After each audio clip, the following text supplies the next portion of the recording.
And since I'm relatively new to the church, I don't know the context of the church very well, though I'm beginning to learn as I interact with them. But since this is a project that is based on context of the church, I appreciate your wanting to help me understand some of the dynamics within the church. Good.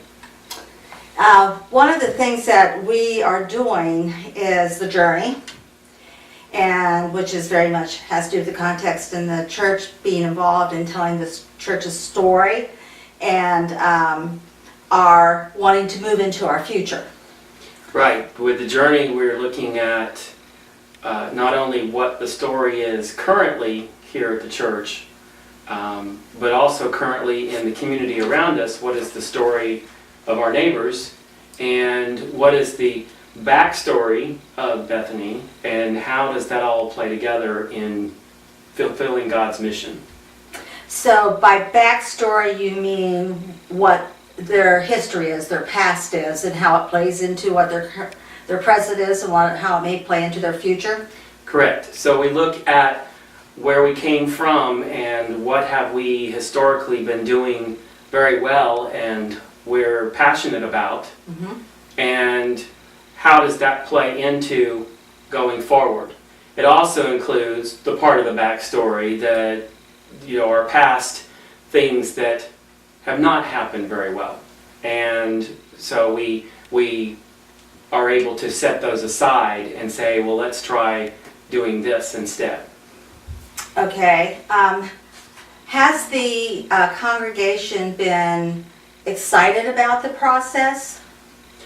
For the most part, yes. There's been some apprehension because we always have some that think this is something new, it's something different, and they don't know. So that fear of the unknown is one of the things that we're trying to eliminate. I think one of the things that's helped is the fact that we're not trying to come in and fix Bethany. Right. We're trying to take a good Bethany and make it a great Bethany. Okay. Ooh, I like that. A good Bethany into a great Bethany. Instead of playing on what the problems have been, or the failures have been, or the mistakes have been, we're looking at what the good parts are of Bethany and how Right. they can help develop us, particularly in this day and age of a changing church. Correct. And most churches, and I haven't picked this up yet with Bethany, is they're very concerned about the direction that the church is going today. And I don't mean Bethany as a church or Disciples of Christ as a church, but I mean Christendom as a whole, how they are going, and that there's so many rapid changes. What is your sense of that with the church? Well, there are a lot of rapid changes, and it's not only apprehension of the people in the pews, but it's apprehension of the pastor in the pulpit. How do you preach in a changed world? What are the things that how do you lead? What are the things that you guide them towards doing? How do you, when your Sunday school program doesn't work anymore, and you know that there needs to be some sort of Christian education of the people, some sort of discipleship, some sort of learning piece to your overall planning and organizing. So what do you do? Where do you go? And so there is a lot of apprehension. The world has changed. The context of that the church is in has changed. And we need to figure out how God wants us to still be church in that without hanging on to the way we've always done it. Which is a phrase we hear frequently, which we heard that a lot at my last pastorate. But I see we're in a good spot here in the sense that we are multi-generational. Yes, we are multi-generational, which helps us in one sense in that we have different views of what is needed for the church and how the church is to be. On the other side of that is that we as the leaders of the church have to keep in mind that your communication has to be in multiple different ways. I have people that want text, I have people that want an email, I have people that want a phone call, And I have people that they don't want any of that. They want it in a written form, like a newsletter or a document or a bulletin insert, something like that, that they can take home and read. So we have to communicate in a variety of ways to all these different people. So it's helpful to have multi-generational, but you have to keep in mind that that also entails certain things that you have to do differently than you would have in the past. So I have to learn who likes to be texted. I have to learn who likes to be emailed. I have to learn who likes a phone call. Those who prefer a written document such as a bulletin or a bulletin insert or a calendar or a newsletter Right. or a face-to-face. Correct. And if my experience is on target, 50% of the time it doesn't work anyway. And you have to follow up with them again. Right. Doesn't matter which form it is. Speaking of communication within the church with the multi-generations, which I'm not used to working with, how is communication between the generations? Sometimes it's good. Sometimes it's troublesome. And what I've picked up on has a lot to do with how they listen to each other and what they are hearing from each other. Sometimes one generation will be speaking in a certain way, they'll be referring to certain things, and the other generation is completely lost. They don't know what they're talking about. Now, would one of our regeneration, which is our young adults, would they understand what a vinyl record is? Maybe. It's possible that these 20-year-olds might still get it. And the only reason I think they might know what a vinyl is because vinyls are popular again. Are coming back. Right. But when you talk about things like a time period before cell phones, they don't understand that. They don't understand how we even lived without a cell phone. They don't understand how we lived with a cell phone that only made phone calls. I remember the days when you had a party line and you could pick up and listen to your neighbor gossip. Right. But that's another I don't remember those, but I know, I'm over here. Communication. We seem to be also hearing about communication within the regional church and the general church. yes. And one of the things that our president and general minister has pointed out that she would like to see us go back to as our roots as a movement from the 1800s to Stone, Campbell, and Barton, and that we talk about being unified and that we're not our little individual cells here, here, and here, either in our cultural standard or our age group or the fact that we're very traditional or that we're very emergent, that as a church that we need to come together, and that there seems to be a disconnect to them. When people think about unity, they think about everybody thinking the same and doing the same. And the message that we have got to try and get across is that we are all of one body, in the body of Christ. That's how we are unified, but we can still maintain our differences. Correct. That is a, with her book coming out and with the churches getting involved with looking at wholeness, looking at the unity that's there, looking at the identity statement, and how that pulls us all together is really important, especially in this day and age.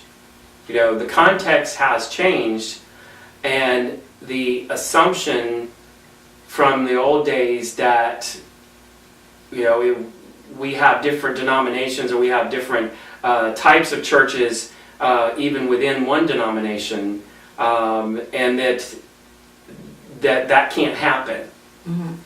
And so they would try to get everybody on the same page in an agreement. Whereas now we need to be able to have that unity with diversity. Right.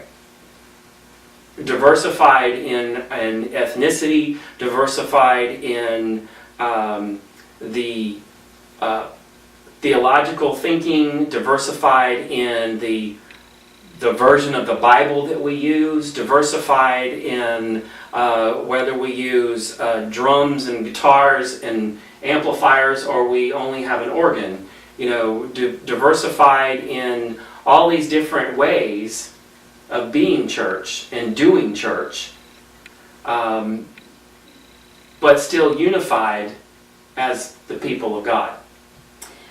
So, if I'm understanding this, is that as a church, as a denomination, as a movement, totally, we have to be able to reflect the world. And the world is diverse. And in that diversity, we bring a lot to the table because we are unified through Christ. Right. Well, think about it this way. Where you have come from before you came to Bethany wasn't reflecting diversity Right. on many different levels. Right. They had become unified, but they'd also become very singular in demographic, in theology, in their way of doing church. How you have to have a board and you have to have all of these things in order to be a church. So they'd kind of narrowed down, and so that caused major difficulties in them continuing on. Whereas a church that is looking to have that diversity within and maintain that diversity within and is still maintaining the unity in Christ, then that church is more apt to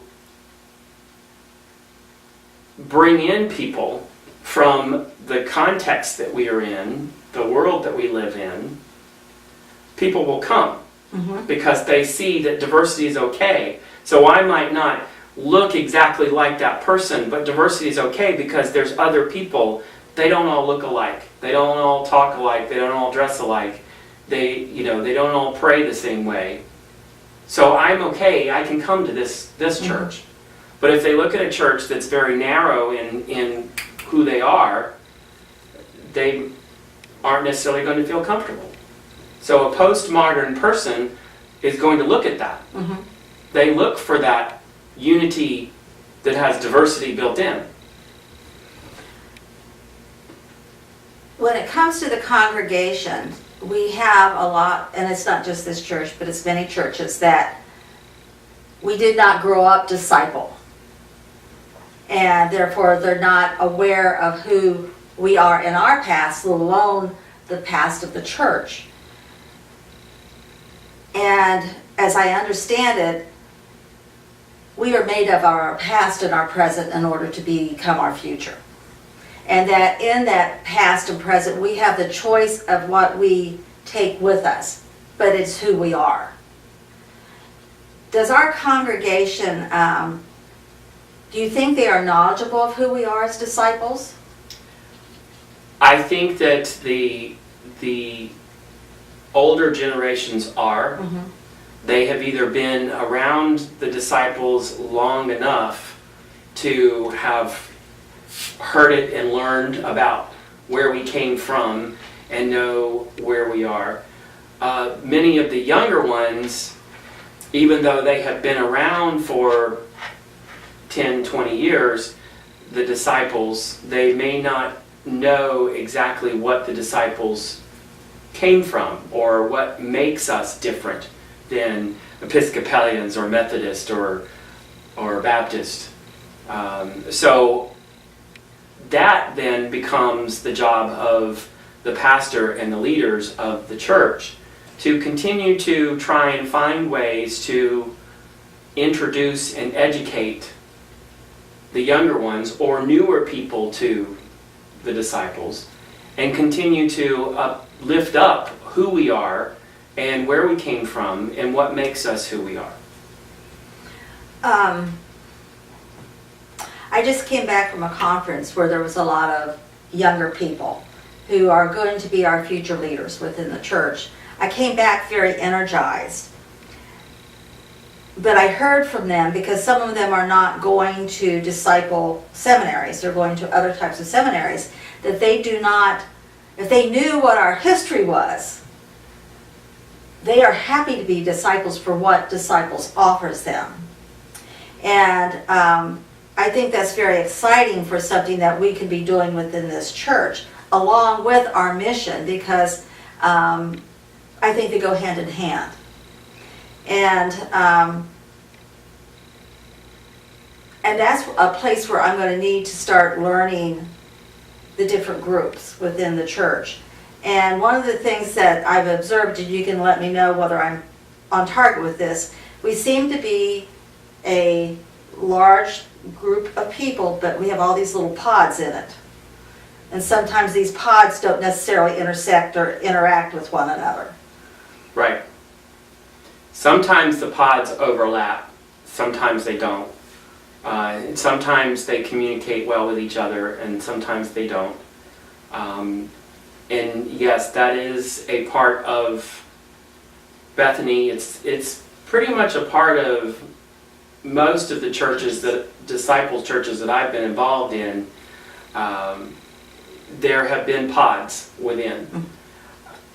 And that can be a good thing, but it can be a bad thing if it's let to go to the extreme, and where you don't try and get them at least interacting at some point. And when they all start separating and intentionally avoiding each other, Right. then you can begin to have problems. But as long as they are within their group, but then they have some periods of overlapping and they communicate with each other, then it should be all right. I'm really interested in these kind of observations, because like we've discussed, that I come from a one-dimensional church, so to speak, and I have not had the ability to interact on several different levels.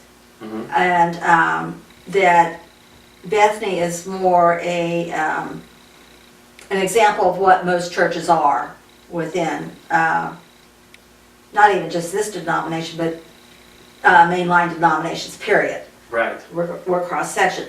Unlike most mainline congregations, we don't have a doctrine, we don't have a creed, we don't tell people how to think, we just nurture them along in their faith development. Correct.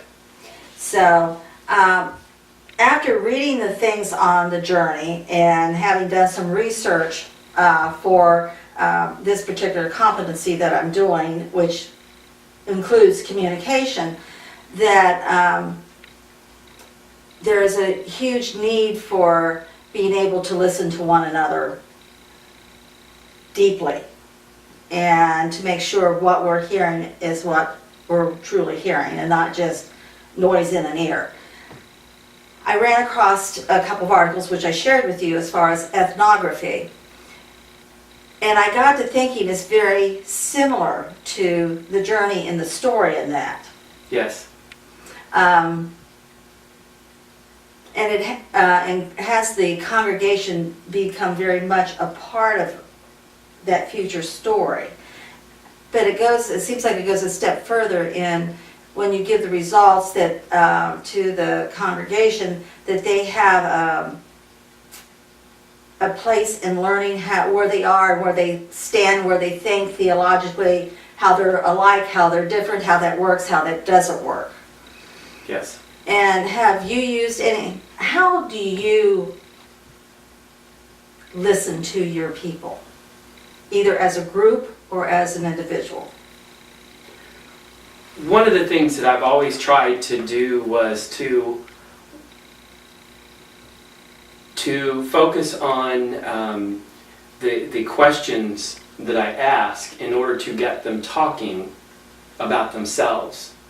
And if you learn that art of asking the right questions, questions that force them to reflect and to share about something, and if you get the question to the point of where they're talking about their own life or their own self, then they begin to feel at ease, and they're able to share. And so sometimes you can get them going, and then all you have to do is listen to what they're saying. The trick is to also get them to listen to themselves. Okay. So you have to listen to what they're saying, think about what question you're going to ask that will get them to either continue on or get them to come to a point where they go, oh, yes, okay, I see. And then they begin to take on that and they begin to talk about it, and you've touched something within them to help them grow beyond whatever the situation is or the need that you're discussing or whatever the reason that brought you together to talk. And that can be for the group and it can be for an individual.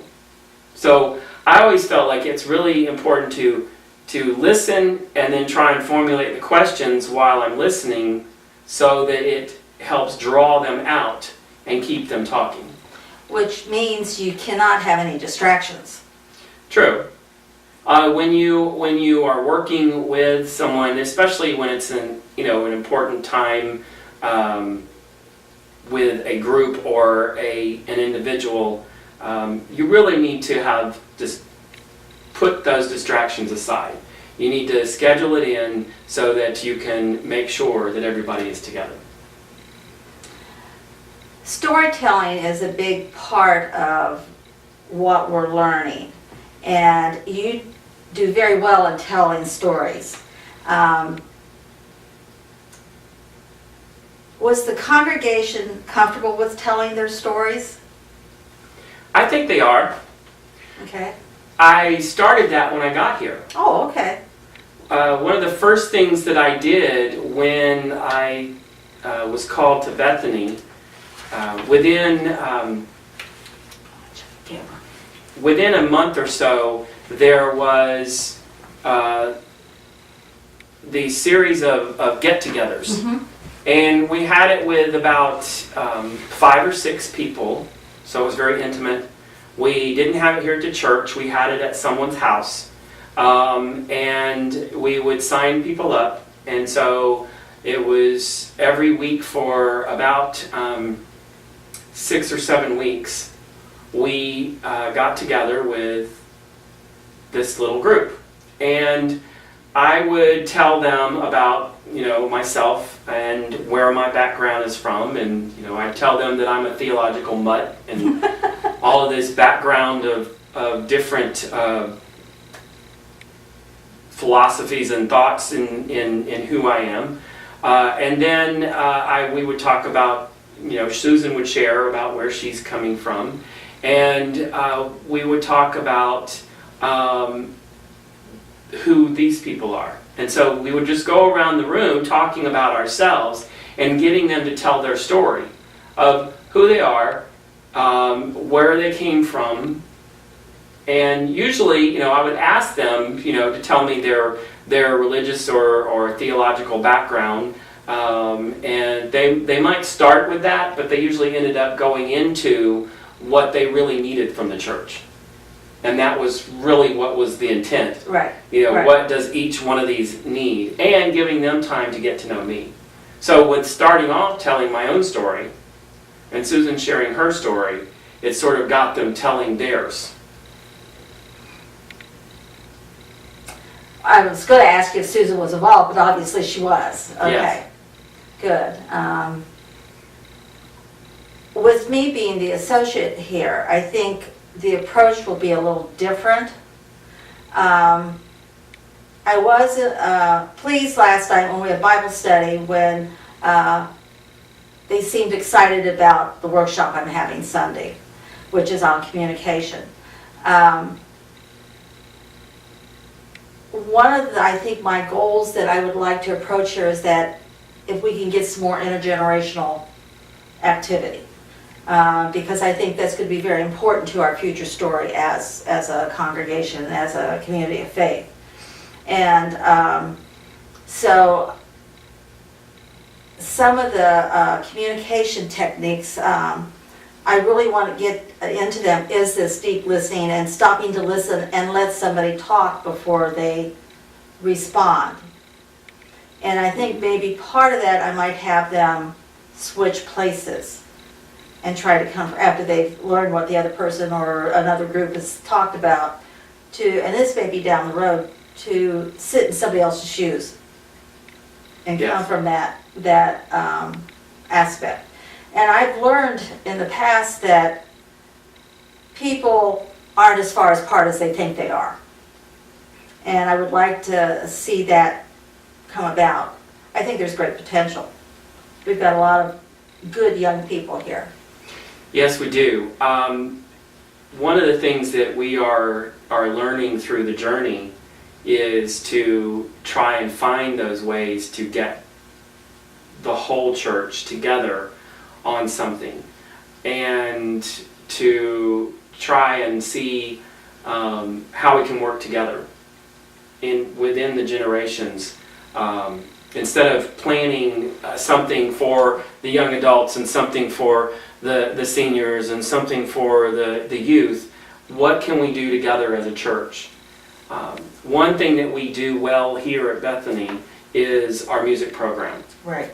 And so one of the things that we are looking to do beyond that is to take what we're doing well, the music program, and expand upon it with other arts. So we have a choir that has ages from the 80s all the way down to teenagers. And it's not a large choir, but it is a dedicated choir. There's about 20 people that are very dedicated to it, and it works really well. And then we provide music lessons for all of our young people. So we want to try and take that same kind of concept of working intergenerational and move it to the other arts, whether it be drawing, painting, drama, dance, writing, creative writing, whatever it may be. But You're an artist, beyond. correct? Correct. So that's one of the things that we're looking at. And another intergenerational aspect is, we have 5 acres here of land, and so we're looking at the thought of doing a community garden. And one of the thoughts that came along with that, and it actually came from one of our teenagers, was to have some raised beds so that some of the older folk can participate too without having to bend over. And they can have a border around it where they can actually sit and work. Oh, that's cool. So, there are ways of being multi-generational, but we just have to discover what it is that we... How Bethany does it. Yes. I know that, and it's not unusual from any church, where you have hit and miss who wants to be involved and those who stand on the side and go, have fun. And I know that has frustrated you.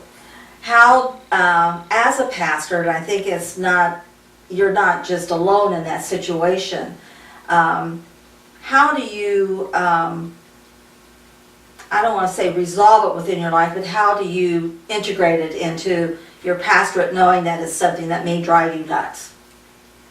It's tough. Mm-hmm. And I think that one of the reasons it's tough for me is previous church had a lot less of that. Right. Where there were leaders that if you needed something, you would say, could you take care of this? And they would immediately go and get a group together and get it taken care of. Coming into here, and I was warned about this from the very beginning, that previous pastor specifically told me that she babied them. Mm-hmm. and did everything for them. And so there is a difficult period that we're still in where trying to get people to take ownership, take charge, and lead forward on something without having to come back and find out what I want, or how I want it to look, or how I want it to be, or Pastor, what do you need, or how do you want it to look, and where do you want us to put this? So there is that part of it. The other part is to be very intentional on delegating. Mm-hmm. And when I delegate, to not just say, would you take care of the Easter egg hunt, but be specific with them. You're planning and organizing and getting your own group together to take care of the Easter egg hunt. So you have to be very specific in what you desire. Right. I don't have any preference. I want you to take care of it. And so I'm trying to delegate, but with them my blessing. And the reason that I try and do it this way is I go back to in Ephesians. It tells us that the church's job is to encourage and equip people. So leaders in the church are to encourage and equip others to do ministry. Right. And so I have, from the very beginning when I got here, have said, it's not my ministry, it's our ministry. And I continue to try and bring people to the table and educate them or equip them or help them know that they're already equipped. Right. Help them realize that they have a gift or a talent that they didn't. And that they can serve in this role and go forward. The trick with that is not so much with the young people, because they tend to latch on things and go. It tends to be with the older ones who think, oh, I've done all of this stuff and I can't do that anymore.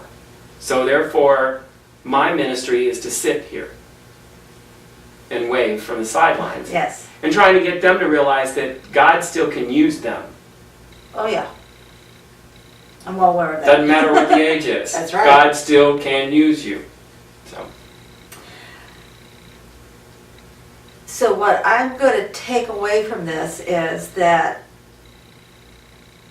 in evaluating and bringing people together to work on projects, I have to be very aware of what their mindset is, what they think their ability is, their energy level, and essentially their interest also. Yes. Okay? And how do we learn that?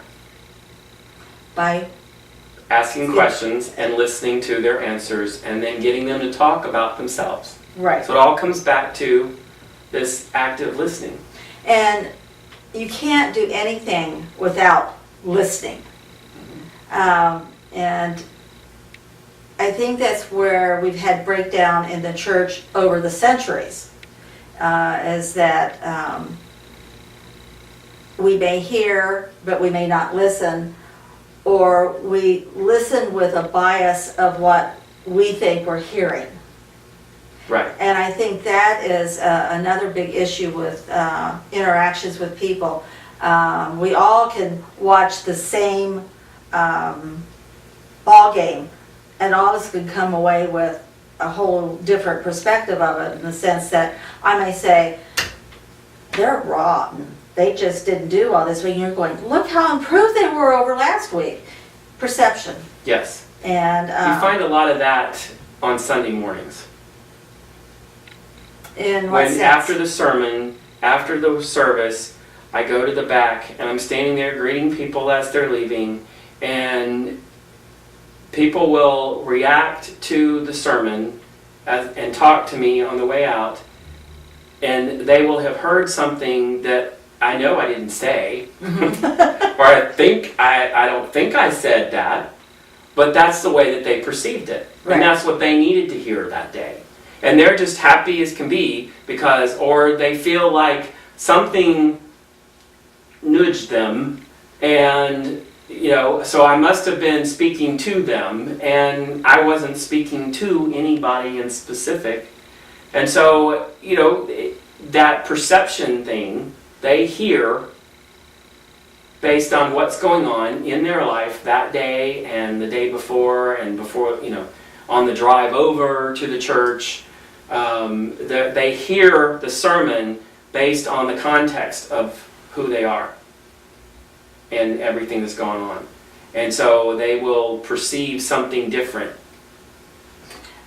When did you find in your ministry here that they became a little bit more open into, for lack of a better word, critiquing your message? It was probably close to a year after being here. That first year is still the honeymoon. Right. And they were still, were walking not on eggshells, but walking softly, or, they didn't want to say anything bad about anything that I said or critique anything that I was doing. So after that first year, then they began to relax a little bit more. He's not going anywhere, this is going to be okay. Mm-hmm. And so then I began to get a little bit more critique back on different things. Because you or I, either one, cannot continue to function in a helpful, nurturing, spiritual education way unless we know how we are affecting them. Right. And if we don't get back feedback, even if we may not particularly like it, if we continue in that same vein, it's not helping anybody. Right. Right. Okay. And part of it would be that I had to learn who I could ask. Okay. Even today, there will still be people that will walk out the door and they'll say, good sermon, and that's it. That's all I ever get from them. I don't know whether they're afraid to critique it or afraid to say at some point, but there are certain others that I can go to and they will bluntly tell me, okay, you went from preaching to meddling today. You gave me a lot to think about, and now I got to go home and deal with this. Mm-hmm. So, or I really didn't understand what you were saying. So I have to know who to go to and ask. I find that somewhat amusing because it's what I did at Pulpit Supply here once, and I can't even remember what I was preaching on at the time, but apparently I had used an example of being in a board meeting. And somebody on the way out the door, now I almost think I know who it is after having interacted with the congregation some, is that you were almost meddling in our business. Right.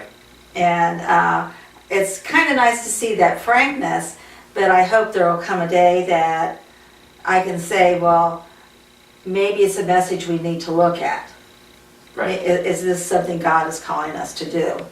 And of course, I just knew in school, and probably one of my first sermons, I was like, okay. But I'm at the point, I do have people go out and say, I really enjoyed your sermon. I like what you had to say. But I have, one of our professors suggested that what we do is not on Sunday morning, but say at a Wednesday evening Bible study, say, well, what did you think of the sermon on Sunday? Can you give me any feedback? What did you think it was about? Or just listen to them talk. And I've had some really strange things come out of what the point of my sermon was, which was not the point of my sermon. Right. Which is another form of communication. So we have to be really cognizant and aware of what we're saying up there, because while we are preaching the Word of God and hopefully we are speaking a truth, that we don't go off on a tangent someplace. True. But, keeping aware of not going off on the tangent, not preaching as a reaction to something that happened at the church. that week Mhm. or that month, because you don't want people to think that you are pinpointing them or using them as the point of your sermon. You don't want them to feel like you're oppressing them or coming down on them or making them be seen in a different light. And I have seen that happen. Yes. I have relatives who have said, that sermon was aimed at me because blah, blah, blah, blah. And I'm going, well, maybe not, because it is a universal issue or it is a universal problem, and maybe you're just feeling sensitive about it. But do you watch the responses of the people sitting in the pew on Sunday morning? I used to. Mm-hmm. I don't anymore. And the reason that I used to, well, the reason I don't is because when I used to, I would see a response and then I would start trying to think, well, why are they reacting that way? And what I had to come to realize was, you don't know what is going on with that person. So if they, make a face or something, it might not be what I just said that caused the reaction. It could be any number of things. Could have had heartburn. You could have had heartburn, Yeah. Or they could have had somebody say something to them when I wasn't looking. Right. So I don't know what their thing is. The other part was that the church where I was before had about 5 or 6 retired pastors in there. And so I had to learn to not look to them to make sure that what I was saying was right, because if they made a face or turned their head or did something, again, it could be a reaction to something else going on or heartburn or whatever, and I was taking it as, oh, I just said the wrong thing. So I had to be very careful about who I look at. I do still look to certain places, and you learn that when you learn the congregation. You begin to learn where it's safe to look and where you don't look. And that's just a part of learning how to do that role of ministry, the preaching role. I know that, Alan sits so far back you can't hardly see him. Right. And Brad, I have a tendency not to look at him. And I tend to watch you. That's because I'm sitting up front. Yes, but I'm learning that you smile a lot, so I could be saying something totally off base. You'd still be smiling. But, so what I'm gathering here is part of what my journey is in learning the congregation is to first get to know people one-on-one, to ask them about their story, to listen intently to their story, and while I'm doing that is to be formulating questions that will bring that out, maybe take them to a deeper level. This may not all occur in one sitting. No. And that as a pastor, I too have to be aware of how I'm communicating and the responses I'm getting there. And then it's the whole story of the congregation. I have a big job. Yes. One of the things I found helpful, not only the meetings that I had at the beginning, was Susan and I started either going out to lunch after church on Sunday, or if we had a fellowship dinner, not sitting with the same people every time, trying to move around and talk at different occasions where during times of fellowship. And you may not get their whole story, but you get to know more of the people by those casual conversations than making an appointment with them and sitting down. There's a few people that's how we became to know each other, really. And once you do everything that you just said, then you can truly preach to this congregation. Then you know them, and you know what's going on in the life of the congregation. And so you can gear your sermon towards that. And that's something I'm used to doing, knowing what's going on in the life of congregation, and I don't know that now. And so, not that I'm preaching generically, but because we stick to the lectionary, I try to do an exegesis that I think will fit most of the congregation.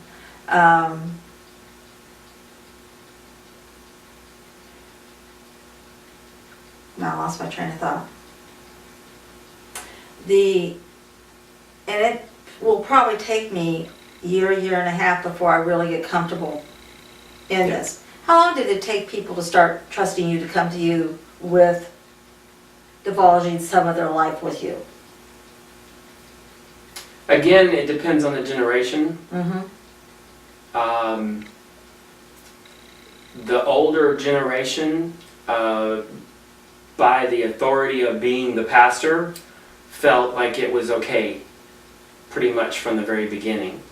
The younger generations, under 20s, teenagers, kids, they tend to just jump right in there telling you what's going on in their lives. It's that middle group that needs to be reassured. So some of them were right away, and some of them it was more about 6-8 months at least. Okay. Sometimes it's like having a toddler that you're trying to encourage to be independent. That yes, you can pour your milk on your cereal, but you need to do it with a pitcher. And to nurture them along in that sense. To build the esteem, build the self-confidence, so there may be more time and energy involved in the beginning to get them to be independent leaders than they are now. Yes. I thought I was done raising toddlers. Now you got a whole church full. That's right. I felt very welcomed here, so I am grateful for that, and you've certainly been more than gracious. Encourage and equip, that's what we're supposed to do. I read that someplace. Well, James, thank you for meeting with me today, and I've got a lot to think about and a lot to take off with me, so thank you. Let's see. I just hope the sound, well, it's still recording, so thank God it didn't kick